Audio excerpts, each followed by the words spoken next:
আমার সময়টা ভালো যাচ্ছিল না, কিন্তু যে মুহূর্তে ভালো সময় আমার জীবনে আসবে আমি সব কিছু প্রাপ্ত করব। এমন প্রায় প্রত্যেকেই বলেন। আসুন একটা কথা বোঝা যাক। একজন মালিকে দেখুন, সে প্রত্যেক দিন গাছের সেবা করে, তাকে জল দেয়, তার যত্ন আত্তি করে। কেন?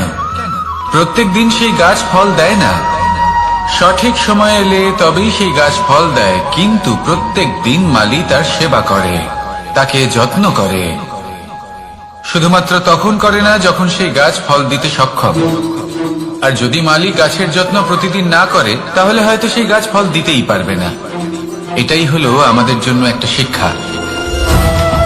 যখন সময় আমাদের জন্য অপেক্ষা করে না, তখন আপনি সময়ের জন্য কেন অপেক্ষা করছেন? ভালো সময়ের জন্য অপেক্ষা করবেন না। ভালো এবং শুভ কর্ম দ্বারা ভালো সময়কে নিজের কাছে টেনে আনুন। নিরন্তর কর্ম করুন, পরিশ্রম করতে থাকুন। শুভ সময় আপনা থেকেই আপনার কাছে আসবে। আসুন আমার সাথে ভালোবেসে বলুন, রাধা রাধা।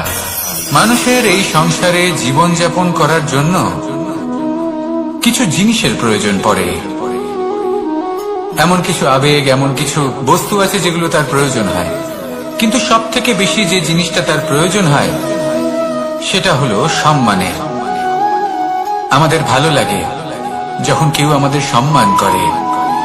আমরা কাউকে সম্মান করলে তারও সেটা ভালো লাগে।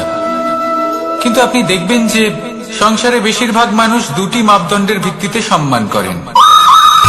হয় বয়স দেখে করেন বা উপার্জন দেখে, অর্থাৎ সেই ব্যক্তি কতটা উপার্জন করেন। এবার ভেবে দেখুন, এটা আবশ্যক নয় কারোর বয়স যদি বেশি হয় তার বুদ্ধিও ততটাই বেশি হবে। আবশ্যক এটাও নয় যে কোনো ব্যক্তি যদি অত্যন্ত ধনী হন বা তার মনও নির্মল হবে বা তিনি সৎকর্ম করবেন বা এমন কোনো কর্ম করবেন যাতে উনি সম্মান লাভ করতে পারেন। হতে পারে উনি ধনী কিন্তু দুশ্চরিত্র।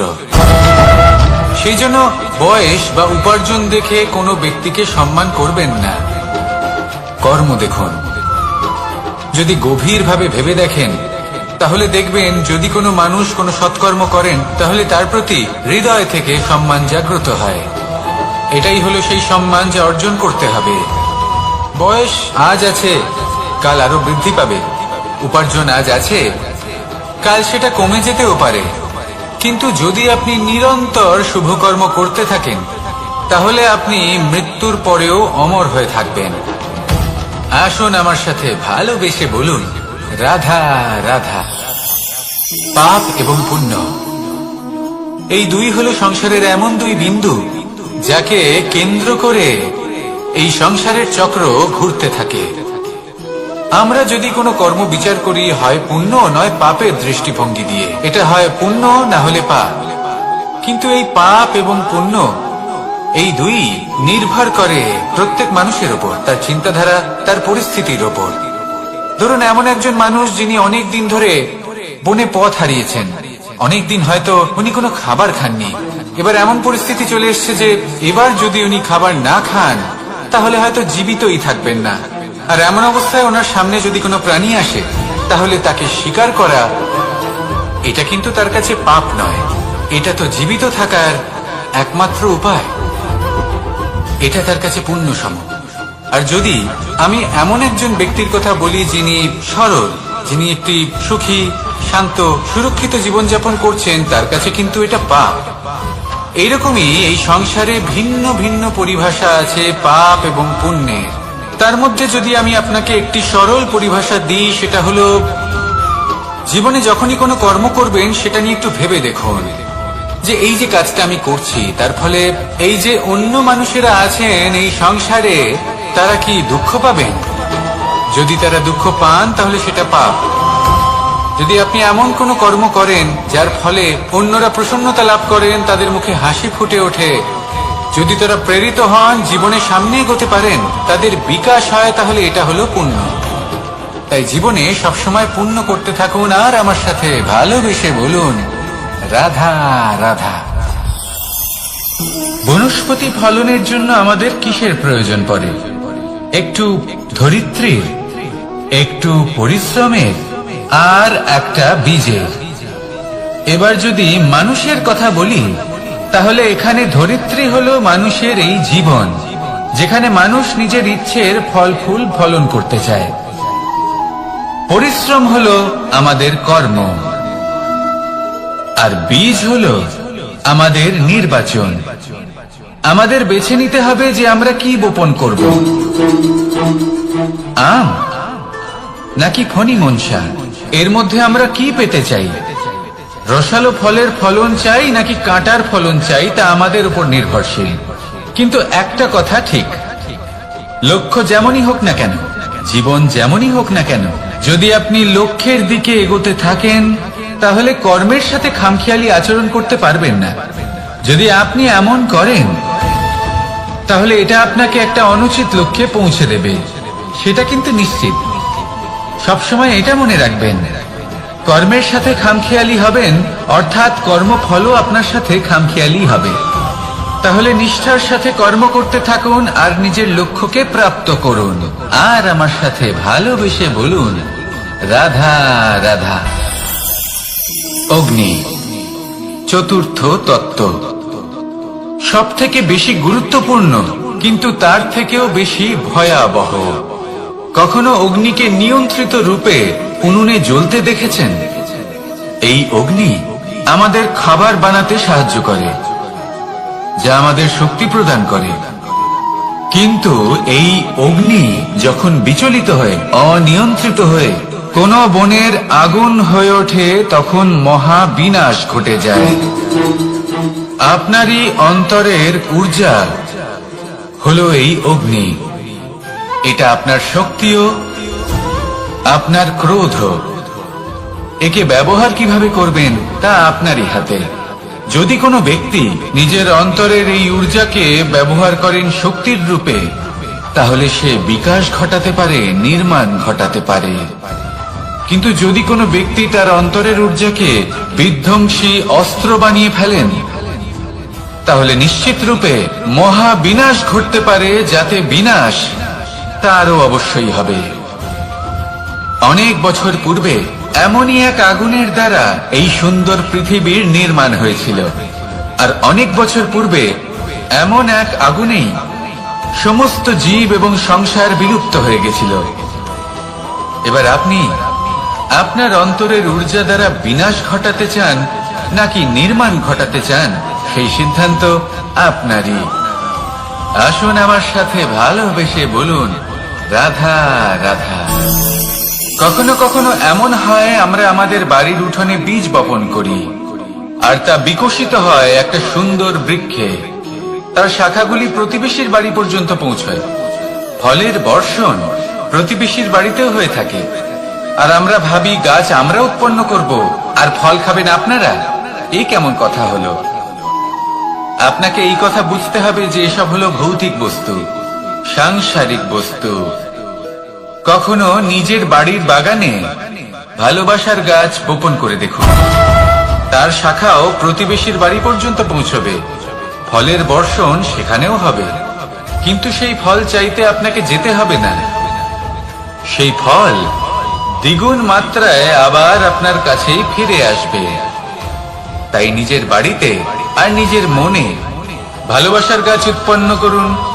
এই জীবন প্রসন্ন হয়ে বলবে, রাধা রাধা। অ দিয়ে অন্ত, আ দিয়ে আরম্ভ, এই দুইয়েরই রাশি সমান। যদি আপনি মন দিয়ে দেখেন, তবে দেখবেন এদের সম্পর্ক খুবই নিবিড়। কিভাবে? যখন কোনো কিছু শুরু হয়, এটা নিশ্চিত হয়ে যায় যে তা সমাপ্তও হবে। আরম্ভই যদি না হয়, তা সমাপ্তও হবে না। যা আরম্ভ হয়েছে তার সমাপ্তি হলো অবশ্যম্ভাবী। এটাই হলো প্রকৃতির নিয়ম, একে এড়ানো যায় না। এবার এই কথা আমরা সকলে জানি। এবার মানুষ কি ভাবে যে সমাপ্তির পরে কি হতে পারে, এর উত্তর তাদের কাছে নেই। তাদের উচিত অন্য কোনো বিষয় ভাবা যা বেশি গুরুত্বপূর্ণ। এবার মানুষ এটা জানে না যে মৃত্যুর পরে কি হতে পারে, কিন্তু এই কথা অবশ্যই জানে যে জন্ম থেকে মৃত্যু পর্যন্ত এই সময়, যাকে আমরা জীবন বলে থাকি, এই সময় আমরা কর্ম করতে পারি। এই কথা তো আমরা জানি। তাহলে এমন কি কর্ম করা যেতে পারে যা আমাদের সমাপ্তির পরও আমাদের প্রাসঙ্গিক করে রাখতে পারে, এই বিষয়ে ভাবা উচিত। যে জন্মগ্রহণ করেছে তার মৃত্যু হবেই, এটা সাধারণ বিষয়। কিন্তু ইতিহাস আজও সেই সকল মানুষজনকে স্মরণ করেন যাদের এই সংসার তাদের মৃত্যু নয়, বরং তাদের জীবনকালে যে কর্ম তারা করেছেন তার দ্বারা মনে রাখেন। সেই কর্মের কারণে এই সংসারে তাদের নাম, তাদের কর্ম, তাদের ব্যক্তিত্ব, তাদের কীর্তি অমর হয়ে থাকে এবং থাকবে। আপনার কাছে এতটা সময় নেই যতটা আপনার মনে হচ্ছে আপনার কাছে আছে। সেই জন্য যত শীঘ্র সম্ভব শ্রেষ্ঠ কর্ম করুন, যতটা পারবেন ততটা অধিক সুকর্ম করুন। এই সংসারে নিজেকে অমর করে তুলুন আপনার মৃত্যুর পরেও, আর আমার সাথে ভালোবেসে বলুন রাধা রাধা। ওমা, এ কি? আমি কখন থেকে এখানে অপেক্ষা করছি, হাত পেতে দাঁড়িয়ে রয়েছি যাতে একটা ফল আমার হাতে এসে পড়ে এবং সেটা আমি খেতে পারি। কখন থেকে অপেক্ষা করছি, কিন্তু সেটা হচ্ছেই না। এবার আপনি বলবেন যে এইসব কি বলছি, এই কি অদ্ভুত কথা বলছি। যদি ফল খেতে হয় তাহলে আমাকে বৃক্ষে চড়তে হবে, ফলের কাছে পৌঁছতে হবে, তবেই তো ফল পাবো। এবারে এটা অত্যন্ত সহজ ব্যাপার, কিন্তু এই বিষয়টা আপনি নিজের জীবনের প্রসঙ্গে ভেবে দেখুন। লক্ষ্য কোথায় আছে আপনি জানেন, সেই লক্ষ্যে পৌঁছানোর পথ কি সেটাও আপনি জানেন, সেই পথে চলার ক্ষমতাও আপনার রয়েছে, কিন্তু তাও আপনি নিজের লক্ষ্য লাভ করতে পারছেন না। কেন? কারণ আপনি অপেক্ষা করছেন যে লক্ষ্য আপনার সামনে চলে আসবে, কিন্তু তা হয় না। লক্ষ্য সে যাই হোক না কেন, ধন হোক, প্রেম হোক, কোনো সম্মান হোক বা মোক্ষ হোক, যদি আপনি তার দিকে অগ্রসর না হন তাহলে ফল প্রাপ্তি অসম্ভব ব্যাপার, তা কোনোদিনই হবে না। সেই জন্য আপনার চোখের সামনে আপনি যদি নিজের লক্ষ্যকে দেখতে পান তাহলে উঠুন এবং সেই দিকে অগ্রসর হতে শুরু করুন। নিজের অন্তরের সকল অশুভ গুণ দূর করুন, অলসতা ত্যাগ করুন, অজ্ঞানতা ত্যাগ করে দিন এবং চলতে থাকুন। অবশ্যই মনোবাঞ্ছিত ফল লাভ করতে পারবেন। মনে রাখবেন, চলতে থাকলে তবেই লক্ষ্য প্রাপ্তি হবে। অপেক্ষার দ্বারা শুধুমাত্র মৃত্যু লাভ হবে। আসুন আমার সাথে ভালোবেসে বলুন রাধা রাধা।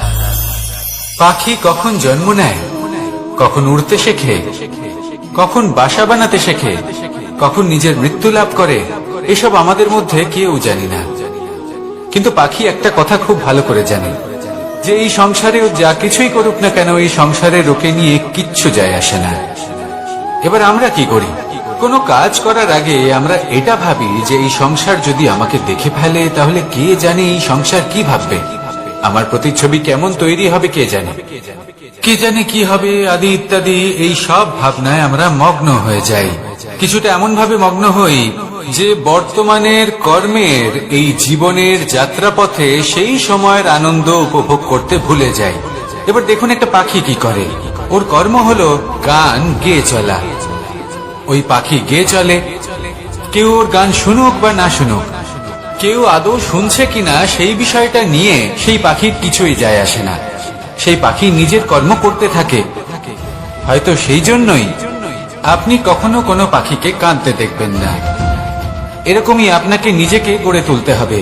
প্রথমে নিজেকে জিজ্ঞেস করুন, এই যে কর্ম আমি করতে চলেছি সেটা কি উচিত? যদি আপনার মনে হয় সেটা উচিত তাহলে সেটা প্রমাণ করুন। এটা ভাববেন না যে এই সংসার কি ভাববে। আসুন আর আমার সাথে ভালোবেসে বলুন রাধা। বনের মধ্যে যদি আপনি কোনো বিষাক্ত সাপ দেখেন তাহলে কি করবেন? আপনি তখনই তার থেকে দূরে পালাতে চেষ্টা করবেন। আর এটা কেন করবেন? নিজের রক্ষার্থে। এই কথা আমি নয় মেনে নিলাম, কিন্তু নিজের জীবনে এটা করেন না কেন? আপনি যেখানেই যান, যে স্থানেই যান না কেন, প্রত্যেক সময় প্রত্যেক মুহূর্তে এমন বিষাক্ত সাপ আপনি অবশ্যই খুঁজে পাবেন। আর সেই সাপ নয় যাদের আপনি বনে খুঁজে পাবেন, এরা হলো সেই সাপ যা আপনাকে পাপ করতে বাধ্য করবে। আপনার অন্তরের বাসনা, ক্রোধ, অহংকার, লোভ, ঈর্ষা এদের বৃদ্ধি ঘটাবে। দেখুন, বনের এই সাপ আপনাকে একবার ছেড়ে দিতেও পারে, ছোবল নাও মারতে পারে, কিন্তু এই যে পাপরূপী সাপ আছে তা অবশ্যই ছোবল মারবে। কর্ম যদি করেন তাহলে অবশ্যই ফল পাবেন। সেই জন্য যখনই কোথাও যাবেন, যদি এমন কাউকে দেখেন, যদি এমন কিছু দেখেন যে আপনাকে পাপ করতে বাধ্য করছে, তাহলে সেই মুহূর্তে সেখান থেকে পালিয়ে যান। যেমন বনের সাপ দেখে আপনি পালাতে থাকেন। সৎকর্মের রক্ষা অত্যন্ত আবশ্যক। আসুন আর আমার সাথে ভালোবেসে বলুন, রাধা রাধা। যদি কোনো সিংহ বানরের মতো গাছে চড়তে চেষ্টা করে তাহলে কি হবে? একটা মাছ যদি মাটিতে হাঁটতে চেষ্টা করে তাহলে কি হবে? তারা বিফলই হবে। কিন্তু এরকম কেন হয়? তার কারণ হলো প্রকৃতির রচনা কিছুটা এরকম। এখানে প্রত্যেকটি ব্যক্তিকে, প্রত্যেকটি প্রাণীকে আলাদা আলাদা গুণের অধিকারী করা হয়েছে এবং সকলকে একটা সীমাও প্রদান করা হয়েছে। এবার এই যে বৃক্ষ, পশু, পাখি, এদের মধ্যে সেই ক্ষমতাই নেই যে এরা নিজেদের যাচাই করতে পারবে, নিজেদের সীমাগুলো বুঝতে পারবে, নিজেদের সদ্গুণগুলো চিনতে পারবে। এরা সেটা করতে পারবে না। কিন্তু মানুষ তো আলাদা। মানুষের কাছে সেই বিশেষ শক্তি আছে যে তারা পূর্ণরূপে নিজেদের যাচাই করতে পারবে, নিজেকে পূর্ণরূপে বুঝতে পারবে, নিজের দোষ, নিজের অপগুণ, নিজের সদ্গুণ, নিজেদের সীমাগুলো তারা বুঝতে পারবে। আর এটা অত্যন্ত গুরুত্বপূর্ণ। কথায় আছে যে যদি সাফল্য লাভ করতে হয় তাহলে নিজেকে যাচাই করে নিতে হবে। তাই নিজেকে যাচাই করুন, নিজের সাথে পরিচিত হয়ে যান এবং জীবনে কর্ম করতে থাকুন। সাফল্যের শিখরে অবশ্যই পৌঁছে যাবেন। আর ওখানে যদি যান তাহলে এই মন প্রসন্ন হয়ে অবশ্যই বলবে, রাধা রাধা। অন্ধকারাচ্ছন্ন রাত্রি যদি এসে থাকে তাহলে আলোকিত প্রকাশ নিয়ে সূর্যও অবশ্যই আসে।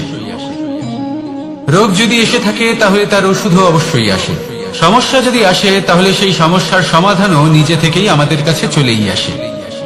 এই সংসার, এই জীবনের শুধুমাত্র একটাই নিয়ম আছে, আর তা হলো এটাই, এই সংসার হলো একটা চক্রের মতো। এতে শাশ্বত বলে কিছু নেই, নিত্য বলে কিছু নেই। আর যা কিছুই রয়েছে সব বদলাতে চলেছে। যদি আপনার জীবনে দুঃখ থাকে, সমস্যা থাকে, যদি আপনি বিপদ দ্বারা আচ্ছন্ন, তাহলে মনে রাখবেন সবকিছু বদলে যেতে চলেছে। দুঃখের সময় কাঁদবেন না, মনকে আরো দুঃখী করে তুলবেন না, কারণ এখানে যা কিছুই এসেছে তা যাওয়ার জন্যই এসেছে। তাহলে এত চিন্তা কিসের? আনন্দ সহকারে জীবন যাপন করুন আর আমার সাথে ভালোবেসে বলুন, রাধা রাধা। রাত্রিবেলায় যখন আলোকিত জোনাকিদের দেখেন তখন মন প্রসন্ন হয়ে ওঠে। এদের দেখতে খুবই সুন্দর লাগে। আর এমন ঠিক কেন হয়? প্রথম হলো এটাই যে রাতের বেলায় চতুর্দিক অন্ধকারাচ্ছন্ন থাকে। এমত অবস্থায় যদি আমরা কোথাও একটু প্রকাশ দেখি তাহলে সেটাই আশার কিরণের ন্যায় মনে হয়। সেই প্রকাশই আমাদের মন প্রসন্ন করে তোলে। আর সেই জন্য যে সকল মানুষ রাতের বেলায় কোনো জোনাকি দেখতে পান তারা প্রসন্ন হয়ে যান।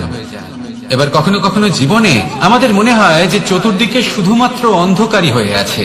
প্রত্যেকেরই তা কখনো মনে হয়। আর তখনই আমাদের নিরাশ হলে চলবে না, আমাদের দুঃখী হলে চলবে না। সেই সময় আমাদের খুঁজতে হবে নিজেদের আশেপাশে, চতুর্দিকে, আর কোথাও না কোথাও আমরা প্রকাশ অবশ্যই দেখতে পাবো, আশার একটা কিরণ অবশ্যই দেখতে পাবো। কেউ এমন একটা কর্ম করেন যেটা দেখে আমরা প্রেরিত হয়ে যাই। আর এমন কোন কর্ম যদি আপনারা করেন তাহলে সেই কর্ম আপনার মনকে প্রসন্ন ভাব, আনন্দ এবং ভালোবাসা দ্বারা ভরিয়ে তুলবে। আপনার অন্তরে সেই অন্ধকারের অন্ত করবে, দুঃখেরও অন্ত করবে। আর এই মন প্রসন্ন ভাব নিয়ে বলবে, রাধা রাধা। মনুষ্য জীবনের সব থেকে বেশি গুরুত্বপূর্ণ বিষয় হল মনের একাগ্রতা। এই সংসারের যে কটি মহান কার্য সম্পাদন হয়েছে তা হলো মনের এই একাগ্রতার একমাত্র ফল।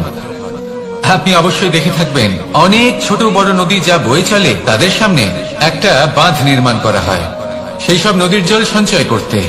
বাঁধ হয়ে গেলে প্রয়োজন মতো বা মনের ইচ্ছে মতো তাকে ব্যবহার করা সম্ভব। এবার এটাই আমাদের মনের সাথেও সম্ভব। আমাদের মনের একাগ্রতা আজকের দিনে দাঁড়িয়ে বিভিন্ন ধরনের বিকার, ক্রীড়া এবং ভোগের মধ্যে ভাগ হয়ে গেছে। একে একত্রিত করতে হবে, একটা বাঁধ নির্মাণ করতে হবে, কর্মের বাঁধ। আপনাকে শুধু এটাই করতে হবে, যেটা উচিত কর্ম সেটাই করুন, যেটা অনুচিত কর্ম সেটা করা থেকে নিজেকে বিরত রাখুন। ব্যাস, এই কাজটাই আপনি করতে থাকুন, করতে থাকুন। মনের মধ্যে একাগ্রতার বাঁধ নির্মাণ করুন। আর একবার যদি তা নির্মাণ হয়ে যায় তাহলে যখন চাইবেন, যেখানে চাইবেন, যতটা চাইবেন একাগ্রতা প্রয়োগ করতে পারবেন। আর একবার যদি আপনি এটা শিখে যান তাহলে এই সংসারকে বদলে ফেলার মতো কাজ আপনি করতে পারবেন, সমাজকে শুধরাবার মতো কাজ করতে পারবেন। তাহলে এই মনকে একাগ্র করুন আর আমার সাথে ভালোবেসে বলুন, রাধা রাধা।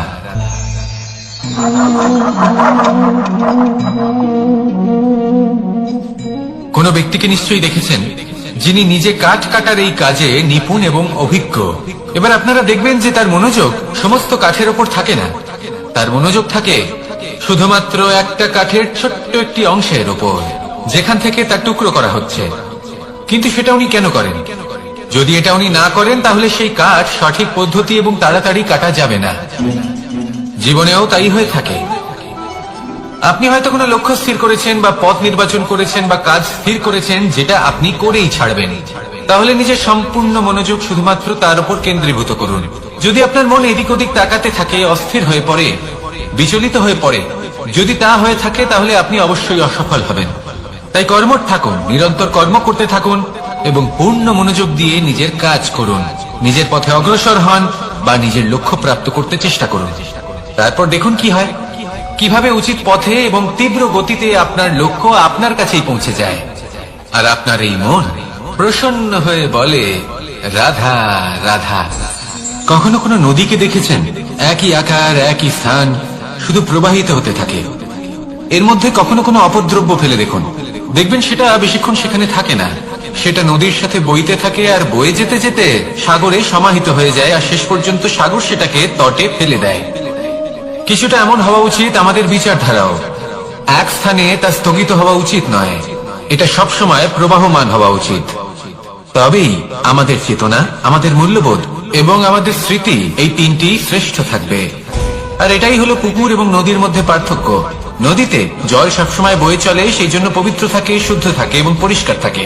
আর সেখানে এই পুকুরের তলদেশে সব জমা হতে থাকে, আর সেই জন্য তা অপবিত্র হয়ে যায়। তাই সবসময় এই বিচারধারা প্রবাহমান রাখুন। যদি মনে কোনো ভাবনা চলে আসে, সেখানেই থেকে যায় এবং বিদ্যে থাকে, তাহলে তা বের করে দিন, তাকেও বয়ে যেতে দিন, এবং তার যা উত্তর হবে তা সময়ের সাথে আপনার সামনেই চলে আসবে। শুধুই নদীর মতো প্রবাহমান হন আর আমার সাথে ভালোবেসে বলুন, রাধা রাধা। এই সংসারে সাফল্য লাভ করার জন্য জ্ঞানের প্রয়োজন হয়, পরিশ্রমের প্রয়োজন হয়, দৃঢ় নিষ্ঠার প্রয়োজন হয়, নিরন্তর চেষ্টা করা প্রয়োজনীয়। কিন্তু আরো কিছু আছে যা অত্যন্ত প্রয়োজনীয় এবং গুরুত্বপূর্ণ। তা হলো ভালো বন্ধু। তাদের থাকা অত্যন্ত প্রয়োজনীয়। যদি ভালো বন্ধু থাকে তাহলে সময় এলে তারা ঢাল হয়ে আপনাকে সুরক্ষা করবেন। সময় এলে অস্ত্রের মতো শত্রুকে সংহারও করবেন। যদি তিনি জ্ঞানী হন, তাদের মধ্যে সদ্গুণ থাকে, তাহলে এই সব গুণ আপনার মধ্যেও প্রবেশ করবে। তাহলে সাফল্যের জন্য ভালো বন্ধু পাওয়া অত্যন্ত প্রয়োজনীয়। কিন্তু শুধু বন্ধু কেন, ভালো শত্রুও থাকা প্রয়োজনীয়। এবার আপনি ভাববেন, আমি কি বললাম? যদি আপনার জীবনেও ভালো অর্থাৎ শক্তিশালী শত্রু থাকে, তাহলে আপনিও শক্তিশালী হতে থাকবেন। এই শত্রু আপনাকে প্রেরিত করবে আরো বেশি শক্তিশালী হয়ে ওঠার। কখনো কোনো হরিণকে দেখুন, তীব্র গতিতে দৌড়তে থাকে। কেন তীব্র গতিতে দৌড়য়? এই কারণে নয় যে কোথাও তার জন্য মধুর ঘাস অপেক্ষা করে রয়েছে, না, সে এই কারণে তীব্র গতিতে দৌড়য় কারণ সেটা না করলে তার পেছনে একটি সিংহ আছে যে ওকে নিজের ভোজন করে ফেলবে। তাই জীবনে বিপদ, সংকট, এই সবকিছুও হলো অত্যন্ত গুরুত্বপূর্ণ। তার সম্মুখীন হতে শিখুন আর আমার সাথে ভালোবেসে বলুন, রাধা রাধা। আমরা সবাই ফল খাই, কিন্তু আমাদের সেই ফলই প্রিয় হয় যে পরিপক্ক হয়ে ওঠে, যেটা নম্র হয়, আর যে ফল অনেক বেশি মিষ্টি আর সুস্বাদু হয়ে থাকে, যাদের রঙে বাহার দেখা যায়। সেইভাবে জীবনে আমরা নানান মানুষের সাথে পরিচিত হই, কিন্তু সেই মানুষই আমাদের মন ছুঁয়ে যায় যারা বিনম্র স্বভাবের, যাদের বাণী খুব মধুর, যাদের অন্তরে আত্মবিশ্বাসের একটা তেজ, একটা রং দেখা যায়। এবার এমন ব্যক্তি আমরা কি করে হব? ঠিক সেইভাবেই যেমন একটা ফল রোদ, বর্ষা, শীত, বায়ু, এই সকল সংকটময় পরিস্থিতির সম্মুখীন হয়ে পরিপক্ক হয়ে ওঠে, সেইভাবেই মানুষ সংকটময় পরিস্থিতির সম্মুখীন হয়ে পরিপক্ক হয়ে ওঠেন। যদি এই সংকটের সম্মুখীন হন তাহলে অভিজ্ঞ হবেন, আর এই অভিজ্ঞতাই শিক্ষা দিয়ে যাবে। এই অভিজ্ঞতা আমাদের শিখিয়ে দেয় যে আমাদের বিনম্র থাকতে হবে। অহংকার করে কোনো লাভ নেই। মধুর বাণীর যে কি মূল্য তা আমরা শিখতে পারি। এই অভিজ্ঞতাই আমাদের বুঝিয়ে দেয় যে উচিত অনুচিত কোনটা, আমাদের দৃষ্টিভঙ্গি তৈরি করে, আর এই দৃষ্টিভঙ্গি দ্বারা আত্মবিশ্বাস জাগ্রত হয়। সেই জন্য জীবনে কখনো বিপদ থেকে দূরে পালাবেন না, সেগুলোর সম্মুখীন হন, অভিজ্ঞতা লাভ করুন, তার থেকে শিক্ষা লাভ করুন, এইভাবেই পরিপক্ক হবেন। আসুন আমার সাথে ভালোবেসে বলুন, রাধা রাধা। ধন সঞ্চয় করা সম্ভব, আর সেই জন্য ধন সব থেকে বেশি মূল্যবান সম্পত্তি নয়। এবার আপনি বলবেন, এ আমি কি বলছি? এই ধন খুব মূল্যবান, আমরা সকলে অর্জন করতে ব্যস্ত। সেটা এই কারণে, কারণ আপনারা জানেন না এই সংসারের সব থেকে বেশি মূল্যবান সম্পত্তি কি। এ হলো সেই সম্পত্তি যা কখনো সঞ্চয় করা সম্ভব নয়। আপনার কাছে যতই ধন থাকুক তা দিয়ে আপনি স্বাস্থ্য লাভ করতে পারেন, বাড়ি কিনতে পারেন, আদি ইত্যাদি, কিন্তু আপনি যতই ধনী হন না কেন, ফেলে আসা দিনের একটা মুহূর্ত আপনি লাভ করতে পারবেন না। এই একটা মুহূর্ত, এই সময়, এটাই হলো সংসারের সব থেকে মূল্যবান সম্পত্তি। একবার চলে গেলে তা কখনোই ফিরে আসে না। আর এই মুহূর্ত যতই চলে যাক না কেন, আমরা স্মৃতির মাধ্যমে সেগুলি যাপন করতে পারি, তার আনন্দ উপভোগ করতে পারি। আর যার সাথে আমরা সময় অতিবাহিত করেছি তার স্মৃতিতে আমরা চিরকাল জীবিত থাকতে পারি। সেই জন্য সময় সব থেকে মূল্যবান সম্পত্তি, তাকে এইভাবে নষ্ট করবেন না। প্রত্যেকটা মুহূর্ত উপভোগ করুন, আনন্দ করুন, আর ভালোবেসে বলুন, রাধা রাধা। কনক, কি সুন্দর একটা শব্দ। এর অনেকগুলো রূপ রয়েছে, অনেকগুলো অর্থও রয়েছে। প্রথম অর্থ হলো স্বর্ণ, অর্থাৎ সম্পত্তি। দ্বিতীয় অর্থ ধুতুরা, অর্থাৎ গাছের ছোট একটা বীজ, যা কিনা অত্যন্ত শক্তিশালী হয়। যদি বেশি মাত্রায় এর প্রয়োগ করা হয় তাহলে এটা বিষময় হয়ে উঠতে পারে। এই হলো সেই ধুতুরা যার প্রয়োগ মহাদেবের পুজোতে করা হয়। এবার প্রশ্ন হলো এটাই যে এই স্বর্ণ এবং এই ধুতুরার মধ্যে মিল কি রয়েছে। মিল হলো এটাই যে এই দুটোই মানুষকে মত্ত করে তোলে। ধুতুরা মানুষকে তখন মত্ত করে যখন তাকে সেবন করা হয়, কিন্তু স্বর্ণ, ধন, সম্পত্তি, মানুষ সেটা যতটাই অর্জন করে নেয় সেটাই যথেষ্ট। এই স্বর্ণ মানুষের ভাবনা চিন্তা করার ক্ষমতাকে বশ করে ফেলে। মানুষ সম্পত্তির লোভে মত্ত হয়ে ওঠে, কারণ যে যত চমৎকারী, যতটা অমূল্য হয় তাকে সামলানো কিন্তু ততটাই কঠিন, তাই না? তাই মনে রাখবেন, ধন, স্বর্ণ, সম্পত্তি এগুলো ধুতুরার থেকেও অনেক বেশি বিষাক্ত হতে পারে। তাই এর উপর আত্মসংযমের একটা কবচ পরিয়ে রাখবেন এবং বিবেকের শক্তির সাথে এগুলো প্রয়োগ করুন, তবেই কল্যাণ হবে। আসুন আমার সাথে ভালোবেসে বলুন, রাধা রাধা। আমার কাছে যশোদা মা যেমন, আমার কাছে দেবকী মা যেমন, আমার কাছে ঠিক তেমনই হলেন গোমাতা। এবার ভেবে দেখার বিষয় হলো এটা যে এই সংসারে অসংখ্য প্রাণী আছে, একজন গাইকে একজন মায়ের মর্যাদা কেন দেওয়া হয়? তাহলে এর অনেকগুলো কারণ আছে। এই গাই অর্থাৎ গোমাতা, এনারা হলেন অত্যন্ত শান্ত, শান্তি প্রিয়, কখনো কারোর কোনো ক্ষতি করতেই পারেন না। গোমাতা যে দুধ নিচ্ছে। আপনি কখনো কোনো সাধারণ পাখি দেখেছেন, যেমন বাবুই? সে কি করে? সে কোনো গাছের ডালে নিজের বাসা বানায়। এবার সেইখানে বাসা বানানো সহজ ব্যাপার, কারণ সামগ্রী আশেপাশেই পাওয়া যায়। কিন্তু সমস্যা হলো আক্রমণ। কোন সাপ বা অন্য কোনো পশু ওর বাসাতে ওর সন্তানদের উপর না আক্রমণ করে বসে, এই ভয়ে তার সব সময় থাকে। আর এটা সব থেকে কঠিন ব্যাপার এদের জন্য, নিজের বাসায় নিজের সন্তানদের সুরক্ষা। আর বাজ পাখি, যদি আমরা বাজের কথা বলি তাহলে তারা কি করে? বাজ পাখি কোনো উঁচু পাহাড়ের শিখরে, কোনো পাথরের খাঁজে নিজের বাসা তৈরি করে। এবার ওখানে বাসা বানানো একেবারেই সহজ ব্যাপার নয়, কারণ সামগ্রী আশেপাশে পাওয়া যায় না, দূর থেকে নিয়ে আসতে হয়। কিন্তু সেইখানে আক্রমণের ভয়ও কখনোই থাকে না। এইভাবে উচিত রূপে ও নিজের বাসা রক্ষা করতে পারে, নিজের সন্তানদের রক্ষা করতে পারে। এর সারমর্ম হলো এটাই, যদি সমস্যা বড় হয় তাহলে সমাধানও উচ্চমানের হওয়া উচিত। একটা বাজ পাখির মতো ভাবা আরম্ভ করে দিন, জীবনে যে কোনো সমস্যা ছোট মনে হবে। রাধা রাধা।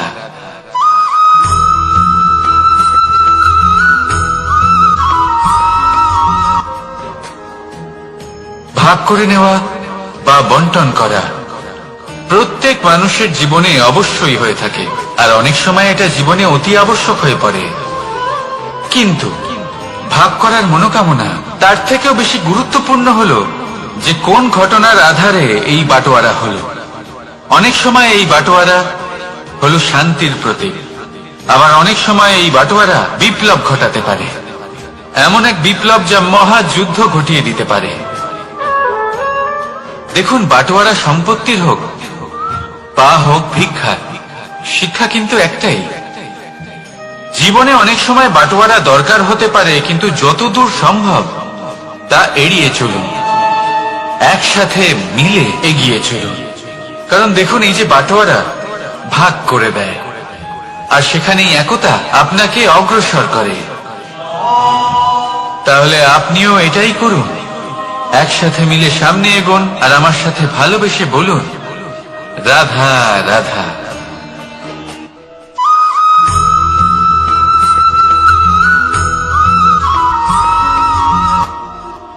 জীবনে এমন কিছু কাজ রয়েছে যা আপনাকে একাই করতে হয়, আর এমন কিছু কাজ রয়েছে যা আপনাকে একসাথে মিলে করতে হয়, একজোট হয়ে, সঙ্গবদ্ধ হয়ে। এবার সঙ্গবদ্ধ বলতে কি বোঝাতে চাইছি? আমি তাদের কথা বলছি না যারা বাস্তবিকভাবে একে অপরের সাথে কাজ করেন। আমি তাদের কথা বলছি যারা একে অপরের থেকে দূরে থেকেও একে অপরকে বিশ্বাস করেন। আমি আগেও বলেছিলাম, সমস্ত বিশ্বের আশা বিশ্বাসেই বসবাস করে, তাই না? তাই যেখানে সমস্ত বিশ্ব আছে, সমস্ত সংসার আছে, সেইখানেই বিশ্বাস রয়েছে। তাই আপনার আশেপাশে এমন দল সঙ্গবদ্ধ করুন যাদের আপনার উপর বিশ্বাস আছে, আর যাদেরকে আপনি বিশ্বাস করতে পারেন। তাহলে আসুন আর আমার সাথে ভালোবেসে বলুন রাধা রাধা।